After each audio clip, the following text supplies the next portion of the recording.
now joined by Amy Morrow and her beautiful daughter, Lily, who's sitting here just quiet as can be, just looking around. Shocking. Got her sunglasses.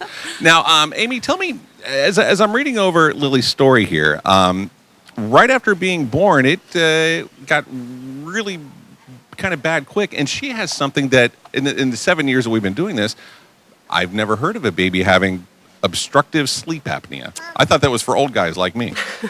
Yes, so did I. But she was born with a condition called stridor, which just means it's a funny sounding thing when she would breathe. And then it just went downhill really fast. They did a scope and saw that her epiglottis wasn't, number one, developed completely normally. Epiglottis. Epiglottis, the little thing in our throat, the flappy thing in our throat. The hanging down thing.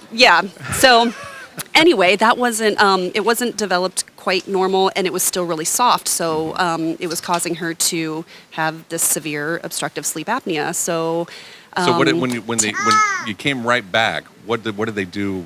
They immediately put her on oxygen, then took her off, and when they realized that just things were just progressively getting worse very quickly, they just admitted her to the NICU right away, and started test after test. And honestly, to me they did seem like hundreds of tests. Right. And then finally, about 2 weeks later, when the speech therapist was coming in to help me feed her because she was having trouble eating because she couldn't breathe. So we were trying all these different techniques, and the speech therapist was like, I think I'm going to suggest a sleep study.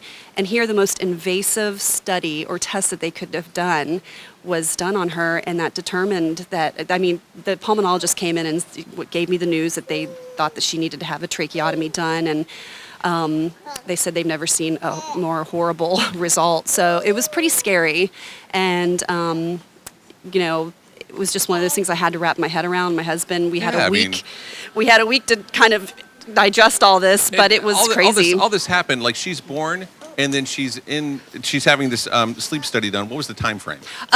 It was about from birth to 2 weeks. We went through the tests without the sleep study, and then the sleep study was done, and boom, that was the determining factor. And a week later, she had her trach. Her first 2 weeks of her life, this is what they're doing. Yes, and she had to lay like her on her little boppy pillow, especially like on her belly. She was only in one position that she could sleep well in. It was but it was pretty crazy. It was very scary.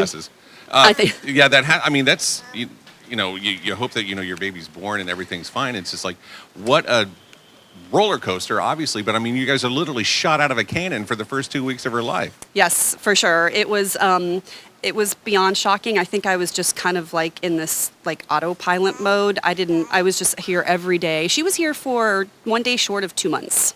Wow. Yeah, so after the trach, was placed, she was here for recovery, but I'll tell you, as soon as that trach went in, though, she became a different baby. She started gaining weight, thriving. Right out of, it's like finding somebody where medication finally fixes something. Exactly. It's like, oh my God, this is what, so tell me, Amy, all the All Children's Nursing and Therapy staff, they trained you to manage the trach tube on a daily basis. They sure did. It was amazing. She ended up with a primary care nurse. I don't know if I can say her name, but I just think I love her to death. Say her name. Her name is Cindy, and my husband and I loved her. She didn't act like this was like the end of the world. She was so like down to earth about it. She's like, you guys can totally do this. And she trained us, and we went home very, very scared, don't get me wrong, because we didn't have the backup of the nursing. But I'll tell you what, every single time we did her daily care and her trach changes, we felt comfortable knowing we're doing this right. So not only are they an amazing staff here, when you have to do something on your own, they give you this sense of confidence. Absolutely. Like you got this. And they won't let you go home until you are confident, because they don't want to send you home and you're freaked out and scared and come back to the hospital every day or 2 days. And so they're awesome teachers. So through the first 2 months that she was here, did she have the same staff working with her the whole time? For the most part, yes. Okay, It was. Awesome. I got that's to one know. of the things I heard over the years that the staff gets the child, and they just stay right there with the child. The same with Isaiah that we were talking about earlier as well. Yep. So clearly she's doing wonderful, but how is she doing today? She is amazing. She is trach free. She got her trach out. I see she still has a little thing on her neck. It's awesome. Yes, it's awesome. She still has a little bandage there. She's going to go in next Friday for her final surgery to have like a little scar revision done and kind of water proof it, and Nice. so she can go in the bathtub like normal and go Swim, take swimming lessons. yes. And so this is definitely a success / miracle story. That's we've heard so many of those, and it's starting off my day, because I mean, literally, I'm telling people, because I'm usually the one that's like, and it'll happen. It's going to happen eventually.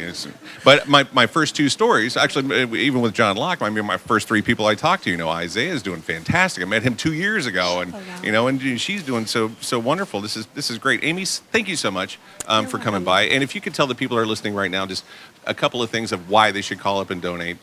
What would you tell them? I would say that the staff and the doctors here at All Children's are beyond amazing.